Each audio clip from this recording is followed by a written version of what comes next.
Hello students, so we met again. Hope you all are fit and fine. I am also very good. Last time students मैंने आपको एक assignment एक homework दिया था. जूही तुमने homework किया पूरा? Yes ma'am. Okay, अभी मैं तुमसे ही पूछूंगी सबसे पहले. Juhi is a very very nice girl of my class. Okay students, मैंने आपको ये असाइनमेंट दिया था कि अगर मैं सेल को एक हाइपोटोनिक सॉल्यूशन में डाल दूं, या मैं सेल को एक आइसोटोनिक सॉल्यूशन में डाल दूं, या मैं सेल को एक हाइपरटोनिक सॉल्यूशन में डाल दूंगी, तो osmotic entry of solvent molecules water कहां होगा? सेल के अंदर आएगा पानी या सेल के बाहर जाएगा, या बोला जाए तो कुछ भी नहीं होगा. उस बेसिस पर कि ऑस्मोसिस हाइपोटोनिक सॉल्यूशन में कैसा होगा, आइसोटोनिक सॉल्यूशन में कैसा होगा और हाइपरटोनिक सॉल्यूशन में कैसा होगा, हम एक टेबल बनाएंगे. उस पूरे टेबुलर फॉर्म में मैं आपको स्टेप बाय स्टेप कंपैरिजन करके बताऊंगी कि if you put the cell in the hypotonic solution what will happen, in isotonic what will happen, and same as in hypertonic. Students ठीक है, तो हम लोग एक टेबुलर फॉर्म में इसको स्टार्ट करते हैं. लिखना स्टार्ट करिए स्टूडेंट्स. पहले हम इधर की साइड क्या लेंगे, हम 3 कॉलम बनाएंगे. वैसे हम कंपैरिजन में हमेशा 2 कॉलम बनाते हैं. अभी हमारे पास 3 कंटेंट है, तो ये अपना हो गया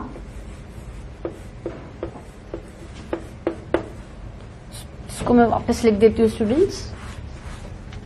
पहला मैंने आपको क्या बताया था स्टूडेंट्स, हाइपोटोनिक बताया था. फिर एक और लाइन खींच देते हैं हम. अब हम क्या लेंगे, आइसोटोनिक. मैंने आपको पूरा लॉजिक लास्ट क्लास में समझा दिया था. What do you mean by hypotonic, what do you mean by isotonic, और फाइनली हाइपरटोनिक. फिर भी मैं आपको पहले वाली क्लास का हर एक करंट क्लास में रिवाइज कराती हूं, तो आपको हल्का हल्का अगर मैं आइडिया दूं, अगर आपको थोड़ा सा कंफ्यूजन है. हाइपोटोनिक सॉल्यूशन, ठीक है, चलो मैं समझने के लिए इसमें सॉल्यूशन भी लिख देती हूं. इसमें सॉल्यूशन भी लिख देती हूं. सॉल्यूशन का मतलब क्या था, सॉल्यूट प्लस सॉल्वेंट. सॉल्वेंट मतलब जो घुलाता है और सॉल्यूट मतलब जो घुल जाता है. तो सॉल्यूट और सॉल्वेंट के बेसिस पे हाइपोटोनिक सॉल्यूशन क्या हो जाएगा. हाइपो मतलब कम, कम का मतलब क्या है, सॉल्यूट कम है, सॉल्वेंट ज्यादा है. ठीक है, सॉल्यूट क्या है, सॉल्यूट कम है. ये नीचे वाला साइन का मतलब क्या होता है स्टूडेंट्स, कम है, डिक्रीज है. और सॉल्वेंट क्या है, ज्यादा है. सॉल्वेंट क्या है, ज्यादा है. उसी तरीके से अगर आइसोटोनिक की बात करूं तो मैंने आपको क्या बताया था, सॉल्यूट इज इक्विवेलेंट. मैं इक्वल्स टू नहीं बोलूंगी, solute is equivalent to solvent. जितना सॉल्यूट है उतना ही सॉल्वेंट है. जो घुल रहा है बराबर किसके है, जो घोल रहा है. ठीक है. हाइपोटोनिक में क्या है, सॉल्यूट ज्यादा है. हाइपर है ये बहुत बहुत चीजों को ले लेता है. सॉल्यूट ज्यादा है और सॉल्वेंट कम है. सॉल्यूट ज्यादा है और सॉल्वेंट कम है. ठीक है, मैं एक अंडरलाइन खींच दूंगी जिससे कि आपको क्या है, हैप्पैज़ार्ड फॉर्म में कुछ भी नहीं हो. ठीक है. अब अगर हम पॉइंट टू पॉइंट स्टार्ट करें तो मैं ये बोल सकती हूं, अगर मैं डेफिनेशन पॉइंट ऑफ व्यू से समझाऊं कि मैंने एक सेल को हाइपोटोनिक सॉल्यूशन में डाल दिया, ऐसे कह सकती हूँ स्टूडेंट. अगर मैं आपको वो जो मैंने आपको असाइनमेंट में ग्लास जार बनाए थे, अगर मैं वापस से इसको बनाऊं तो ठीक है. इसमें क्या है, आपके पास सॉल्यूशन है. कौन सा सॉल्यूशन है, हाइपो वाला सॉल्यूशन है. ठीक है, और ये क्या है, आपके पास सेल है. तो मैं ये कह सकती हूं, medium surrounding the cell has more water concentration. Medium ऐसे लिख सकती हूं, मैं ऐसे बना देती हूं, medium surrounding the cell has more water concentration. ठीक है, तो उस बिहाफ पे पहले मैं क्या करूंगी, डायग्राम सारे बना देती हूं. ठीक है,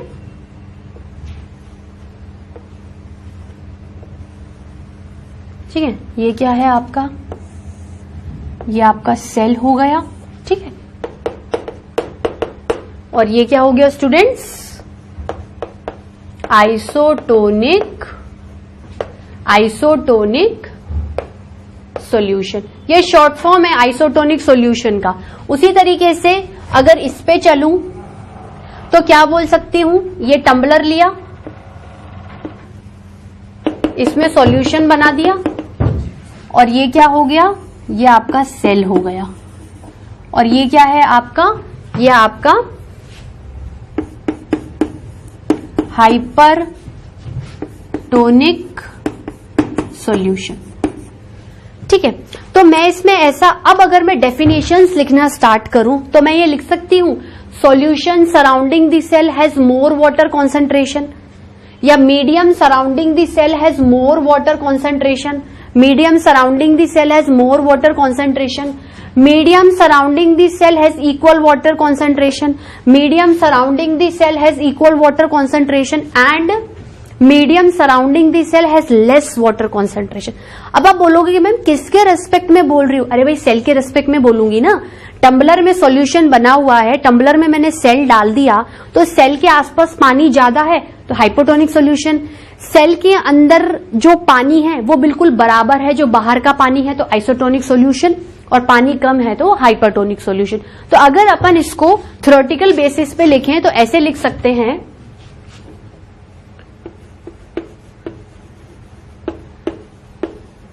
medium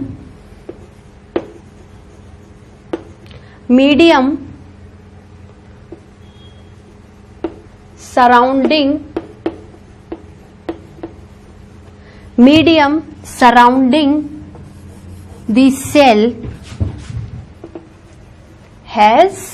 has more water content या मोर वाटर कॉन्सेंट्रेशन, कैच भी बोल सकती हूं, इसको अंडरलाइन करिए। Medium surrounding the cell has more water concentration.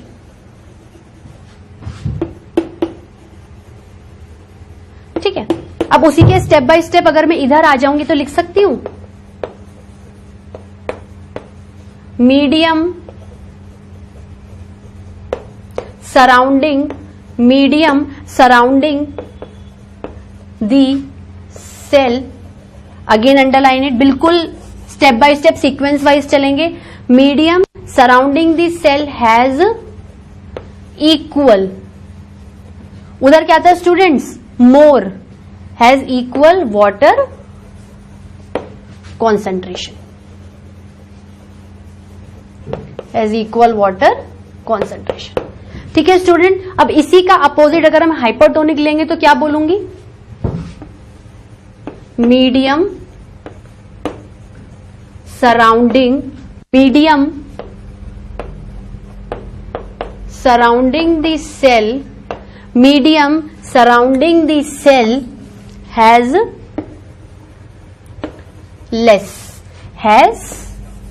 Less water concentration, has less water concentration। अच्छा स्टूडेंट्स, इस डेफिनेशन के बिहाफ पर अगर हम सॉल्यूशन को कैटेगरी करें, देखो हमें तीनों को समझना भी है और तीनों का डिफरेंस भी समझना है। ठीक है, तो आप एक काम करिए, एक और लाइन खींचिए जिससे कि आपका लिखना बिल्कुल बहुत ज्यादा कंजस्टेड नहीं हो जाए।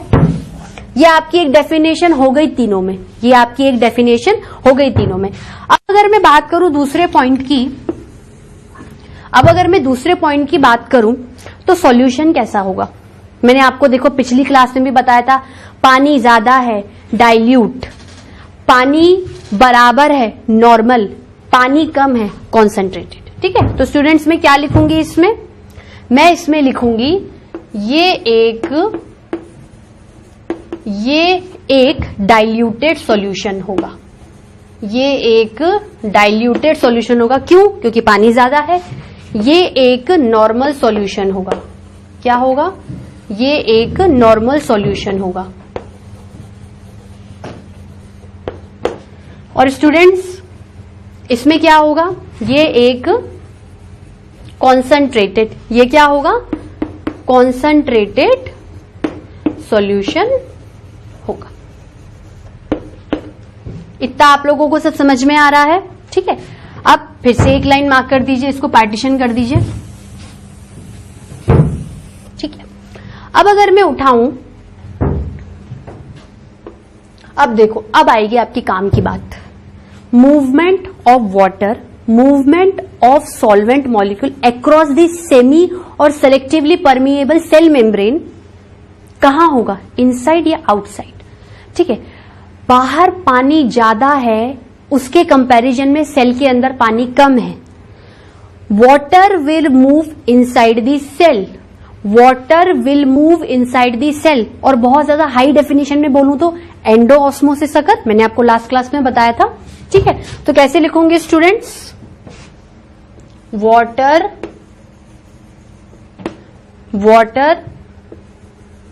मूव इनसाइड, किसके inside students, water move inside the cell, water move inside the cell. उसी के ही कंट्रास्ट में अब इधर भी पानी बराबर है और इधर भी पानी बराबर है, तो कोई मूवमेंट नहीं होगा भाई, ना तो कोई हायर और लोअर कंसंट्रेशन क्रिएट हो रहा है। उसमें मैं बोल सकती हूँ ना कि टम्बलर के इधर, टम्बलर में हायर कॉन्सेंट्रेशन है और सेल में लोअर कॉन्सेंट्रेशन है, तो पानी क्या है, सेल के अंदर आ गया। इसमें no net movement occurs, no net movement occurs, no net movement occurs। अच्छा स्टूडेंट्स, इसमें क्या होगा, अब सेल के कंपैरिजन में बाहर पानी कम हो गया है, तो मैंने बोला ना गाढ़ा सॉल्यूशन बना है, कॉन्सेंट्रेटेड सॉल्यूशन बना है, तो बाहर पानी कम है, अंदर पानी ज्यादा है, तो सेल क्या करेगा, अपना पानी बाहर दे देगा। तो लिख सकती हूं, water moves outside, water moves outside the cell। यही तो असाइनमेंट मैंने आपको करने को दिया था कि आपको बताना है कि एक्चुअली मूवमेंट किधर होगा। तो मैं इसको अगर थोड़ा सा हाईली मॉडिफाइड कर दूं तो मैं इसको लिख सकती हूं कि इधर क्या हो रहा है, एंडो ऑस्मोसिस, इधर क्या हो रहा है, एंडो ऑस्मोसिस, इधर क्या हो रहा है, एंडो ऑस्मोसिस, और इधर क्या हो रहा है, एक्सो ऑस्मोसिस, इधर क्या हो रहा है, एक्सो ऑस्मोसिस। ठीक है, अब आप मुझे बताओ, ये तो सब कुछ हो गया, मूवमेंट भी हो गया, ऑस्मोसिस, सब कुछ कहानी मैंने बता दी। मेरे को बताओ सेल की क्या हालत होगी। अपन को सेल के बारे में तो पढ़ना ना, हम सेल को थोड़ी भूल रहे हैं, बाकी सारी कहानी गा रहे हैं, बाकी सारी रामायण गा रहे हैं, पर इसका मतलब ये थोड़ी है कि मैं सेल को ही भूल जाऊंगी। सेल में एक्चुअली होगा क्या, इसमें सेल पानी पी रहा है, पानी को अंदर ले रहा है। हो सकता है अगर इतना शेप का होगा तो फूल गया, सेल विल गेट स्वॉलन। इसमें कोई मूवमेंट नहीं हो रहा तो सेल एज इट इज पड़ा हुआ है, सेल एज इट इज पड़ा हुआ है। इसमें सेल अपना खुद का पानी दे रहा है, सेल श्रिंक्स, बोल सकती हूं cell swollen, no change in the shape, cell shrinks. ठीक है, तो कैसे लिखूंगी स्टूडेंट्स, इसमें मैं क्या लिख सकती हूँ स्टूडेंट, सेल क्या हो जाएगा, अगर ये मान लो ये ऐसे पड़ा हुआ है सेल, ये यूं है, ठीक है, तो सेल क्या हो रहा है, सेल स्वॉलन, सेल क्या हो रहा है, सेल स्वॉलन हो रहा है। ठीक है, तो मैं ये लिख सकती हूं कि सेल क्या हो गया, फूल गया, सेल क्या हो गया, फूल के मोटा हो गया है, सेल स्वॉलन हो गया है। ठीक है, अब इसमें क्या होगा, इसमें आप बताओ क्या होना चाहिए, ये है, ये ऐसे रखा हुआ है आपके पास। ठीक है, अब अगर अपन कुछ भी नहीं हो रहा, एज इट इज है सेल, कोई चेंजेस नहीं होंगे, तो हम ये कह सकते हैं नो चेंजेस, नो चेंजेस। ठीक है, अब इसी के रेस्पेक्ट में अगर हम यहां पर बात करें तो हम ये कह सकते हैं कि सेल ने अपना पानी दे दिया, सेल क्या हो गया, श्रिंक हो गया, पतला हो गया, मरियल सा हो गया है सेल। ठीक है, ऐसा कुछ हो गया, सेल श्रिंक्स, सेल श्रिंक्स। ठीक है स्टूडेंट्स, तो देखिए एट अ ग्लांस आपको क्या है, सब कुछ समझ में आ गया है।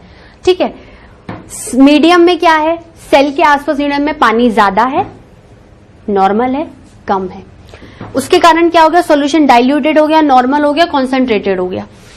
वाटर क्या है, अंदर आ जाओ, बाहर ज्यादा हो अंदर आ जाओ, बराबर हो कुछ भी मत करो, वहां पर ज्यादा है तो बाहर दे दो, ज्यादा है तो बाहर दे दो। और cell swollen, no change in shape, और इसमें क्या है, सेल क्या हो गया है, श्रिंक हो गया। अगर इन तीनों में कंपैरिजन करें, स्वालन, नो चेंज और सेल श्रिंक। इसको अच्छे से नोट करिए स्टूडेंट्स। सो स्टूडेंट्स, आपको ये तीन बातें समझ में आई, हाइपोटोनिक, आइसोटोनिक और हाइपरटोनिक। इसमें आपको जो भी मैंने कंट्रास्ट फॉर्म में लिखा था वो भी सब समझ में आया होगा स्टूडेंट्स, ठीक है। टेबुलर फॉर्म में क्या होता है, अगर आप इसको एज अ थ्योरेटिकल फॉर्म में भी लिखेंगे एग्जामिनेशन में, तो आपको क्या, एक तो मार्क्स अच्छे मिलेंगे, और देखो रिवीजन पॉइंट ऑफ व्यू पे पैराग्राफ से अच्छा अगर आप कॉलम पढ़ेंगे तो आपको क्या है, जल्दी मतलब रिवीजन भी होगा, और आपको क्या बोरियत फील भी नहीं होगी, और आपको क्या बर्डन भी नहीं लगेगा कि मुझे बहुत सारा पढ़ना है, ठीक है। तो ये तो क्या थी, सेल के बारे में ट्रांसपोर्टेशन से रिलेटेड बातें थी। अब हम एक्चुअल पॉइंट पर आते हैं, सेल मेम्ब्रेन के स्ट्रक्चर के बारे में पढ़ते हैं, ठीक है स्टूडेंट्स।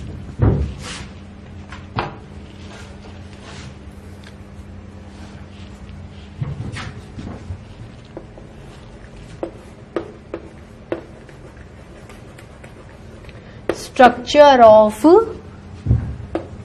Cell membrane.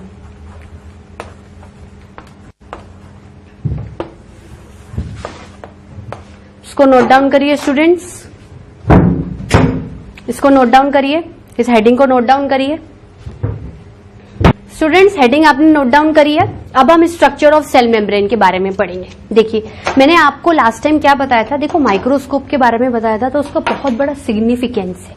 उसका क्या है, बहुत बड़ा सिग्निफिकेंस है। कैसे सिग्निफिकेंस है, सेल मेम्ब्रेन को अगर मेरे को बहुत अच्छे से स्टडी करना है, सेल मेम्ब्रेन को अगर मुझे बहुत अच्छे से स्टडी करना है, मेरे को क्या है, इलेक्ट्रॉन माइक्रोस्कोप में देखना पड़ेगा। तो पहला पॉइंट में लिखूं तो study of cell membrane, study of cell membrane under, study of cell membrane under electron, study of cell membrane under electron microscope, under electron microscope, ठीक है। मैंने स्टडी कर ली। अब मेरे को दिखा क्या, अगर मैं सेल मेम्ब्रेन, या मैं और इसको अगर वापस से आपको रिवाइज कराऊं तो सेल मेम्ब्रेन को और क्या बोलते हैं, प्लाज्मा मेम्ब्रेन बोलते हैं स्टूडेंट्स। मुझे कैसा नजर आया स्ट्रक्चर, मेरे को ऐसा नजर आया कि मेरे को लिपिड की लेयर दिखी, मेरे को बाई लेयर ऑफ लिपिड दिखी। अच्छा, आप बोलोगे मैम लिपिड बायोमोलिक्यूल है। अभी जब अपन नेक्स्ट आगे आगे जैसे जैसे चैप्टर्स के बारे में पढ़ेंगे, बायोमोलिक्यूल्स आएंगे। हमारी बॉडी में क्या है, देखो कार्बोहाइड्रेट भी है, लिपिड्स भी है, प्रोटीन्स भी है, विटामिन्स भी है, मिनरल्स भी है। ये क्या है, very very essential nutrients, very very essential components of my body, जो मुझे रेगुलर चाहिए। I can't survive without these biomolecules, ठीक है। तो सेल मेम्ब्रेन में ये देखा कि बाई लेयर ऑफ लिपिड्स है, ऐसी कुछ ऐसे बोल सकती हूं, मैं बहुत सिंपल तरीके से समझा रही हूं, अभी मैं स्ट्रक्चर आपको बताऊंगी। Bilayer of lipid and proteins, मतलब the structure of cell membrane is composed of bilayer of lipids and proteins. ये क्या है, बाई लेयर, ये क्या है, बाई लेयर ऑफ लिपिड्स, ठीक है। और प्रोटीन्स क्या है, इसके अंदर एम्बेडेड है। प्रोटीन्स क्या है, इसके अंदर एम्बेडेड है। प्रोटीन्स क्या है, इसके अंदर एम्बेडेड है। बाई लेयर ऑफ लिपिड्स हैं और प्रोटीन्स क्या है, इसके अंदर एम्बेडेड है। अब लिपिड्स में भी क्या है, बहुत वैरायटी आती है। ग्लाइकोलिपिड्स मतलब ग्लाइकोजन प्लस लिपिड है। फॉस्फोलिपिड, फॉस्फोरस का कुछ पार्ट है लिपिड में, तो इसमें कौन सा वाला लिपिड है, फॉस्फोलिपिड्स। इसमें कौन सा है स्टूडेंट्स, फॉस्फोलिपिड, और लिपिड का कॉन्सेंट्रेशन सबसे ज्यादा है 75%। क्या है स्टूडेंट? 75%। तो इसकी डेफिनेशन लिख सकते हैं, cell membrane composed of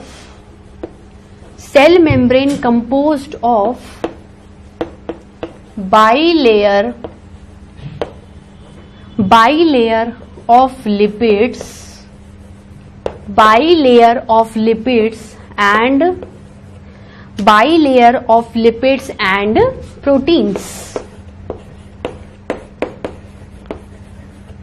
Bilayer of lipids and proteins. Underline it, students. Bilayer of lipids and proteins. अब मैं लिख सकती हूं एक और लाइन कि lipids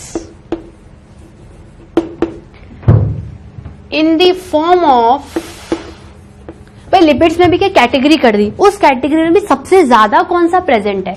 lipids in the form of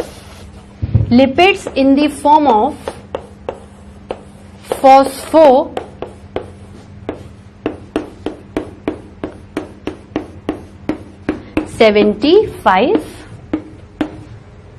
lipids in the form of phospholipids, that is 75%। ठीक है, अब देखो सिर्फ लिपिड्स और प्रोटीन्स के नहीं बने हुए होते, और भी बहुत सारी चीजें कंट्रीब्यूट करती हैं, जैसे कोलेस्ट्रॉल। कोलेस्ट्रॉल क्या आप बोलते हो? इसके को हार्ट अटैक इसलिए आया क्योंकि इसका कोलेस्ट्रॉल लेवल बढ़ गया। आप कभी कभार सुनते हो ना ऐसे रोजमर्रा की बातों में कि इसको हार्ट की प्रॉब्लम है मैम क्योंकि इसका कोलेस्ट्रॉल लेवल गड़बड़ा गया है। कोलेस्ट्रॉल लेवल का मतलब होता है, actually cholesterol is the derivative of fat.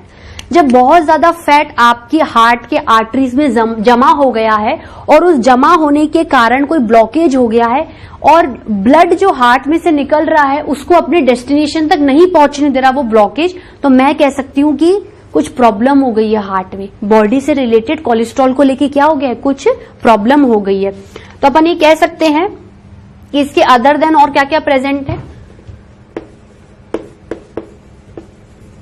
Other than कौन सी चीजें प्रेजेंट है? Other than we are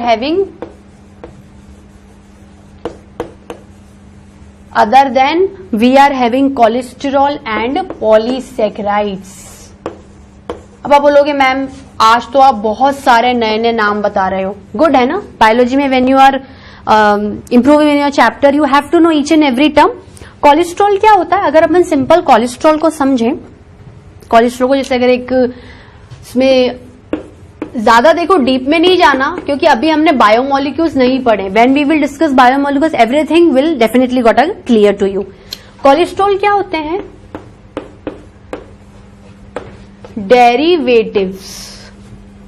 derivatives of fats को हम लिपिड्स भी कहते हैं स्टूडेंट्स, फैट्स को हम लिपिड्स भी कहते हैं। तो आपकी composed of bilayer of lipids and proteins, ठीक है, हो गया।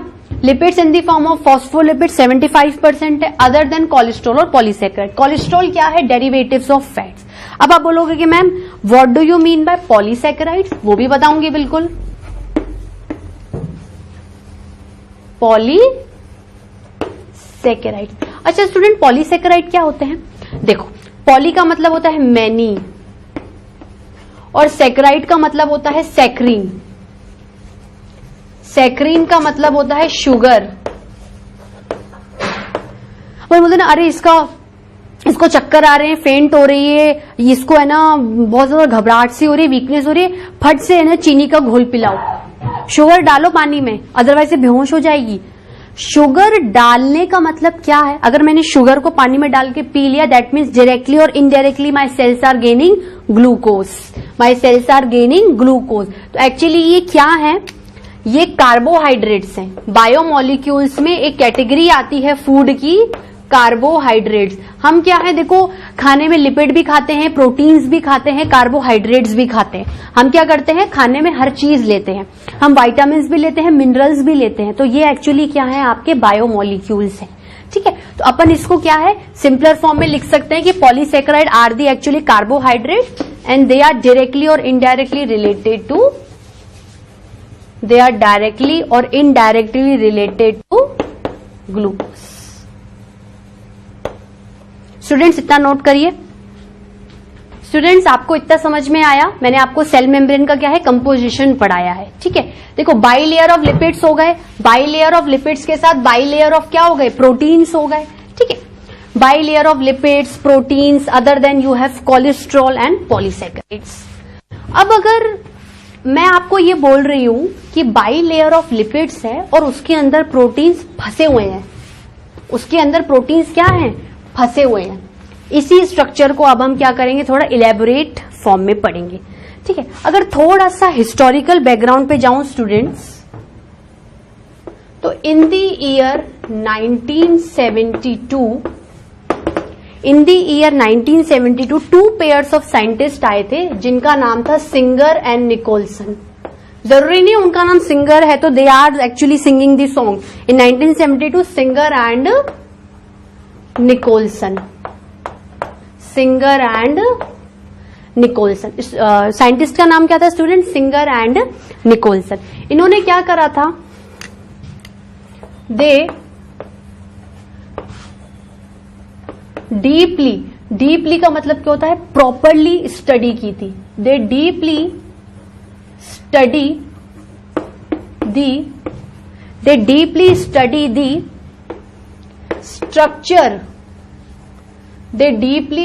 दी स्ट्रक्चर ऑफ किसका सेल मेम्ब्रेन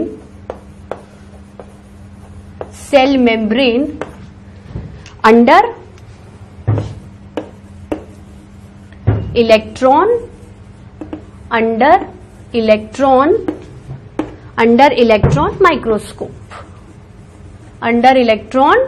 माइक्रोस्कोप। ठीक है, अंडरलाइन दी साइंटिस्ट ने, बहुत इंपॉर्टेंट है, एग्जामिनेशन पॉइंट ऑफ व्यू से भी आपसे पूछते हैं। ये दो पेयर ऑफ साइंटिस्ट है जिन्होंने ये 1972 में सेल मेम्ब्रेन या प्लाज्मा मेम्ब्रेन को डीपली इलेक्ट्रॉन माइक्रोस्कोप में स्टडी किया। और उन्होंने क्या देखा, उन्होंने जो भी देखा स्टूडेंट्स उसको एक मॉडल के फॉर्म में पब्लिकली अनाउंस किया कि whatever we have seen inside the cell membrane through the electron microscope we call them fluid mosaic model. क्या बोला स्टूडेंट्स, फ्लूइड मोज़ेक मॉडल।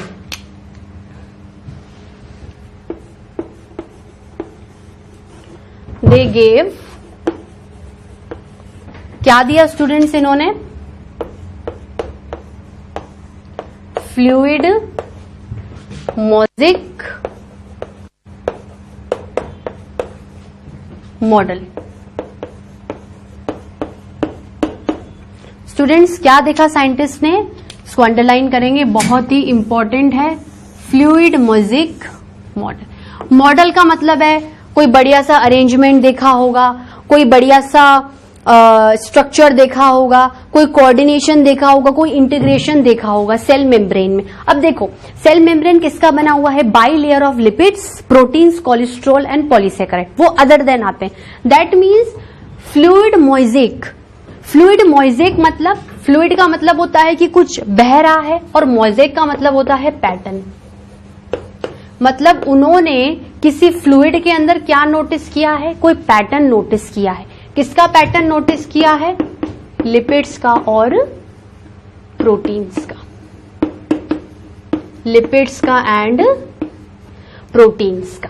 ठीक है स्टूडेंट्स, क्या क्या देखा उन्होंने सिंगर और निकोलसन ने, उन्होंने सेल मेम्ब्रेन की बहुत ही डीप स्टडी की इलेक्ट्रॉन माइक्रोस्कोप में, और उन्होंने जो भी देखा उसे एक बहुत इंटरेस्टिंग नाम से बोल दिया कि भाई मैंने सेल मेम्ब्रेन की स्टडी करी इलेक्ट्रॉन माइक्रोस्कोप में, और उसे पब्लिकली बोला कि ये एक फ्लूइड मोज़ेक मॉडल है। फ्लूइड मोज़ेक मॉडल मतलब कोई पानी है उसके अंदर किसी चीज का ऐसा पैटर्न बना हुआ है कि मैंने उसको क्या है एक बढ़िया से मॉडल के फॉर्म में शो कर दिया है। ठीक है स्टूडेंट्स, तो फ्लूइड मोज़ेक मॉडल के बारे में मैं आपको आज नहीं पढ़ाऊंगी क्योंकि ये टॉपिक बहुत लंबा है, ठीक है। अभी तक मैंने जितना भी पढ़ाया है आप उसको पढ़ के आइएगा, ठीक है। कोई प्रॉब्लम किसी से रिलेटेड तो आप मुझसे बिल्कुल पूछ सकते हैं। तो आज के लिए स्टूडेंट्स इतना ही। नेक्स्ट क्लास में हम फ्लूइड मोज़ेक मॉडल के बारे में आगे डिस्कस करेंगे। Till then, thank you.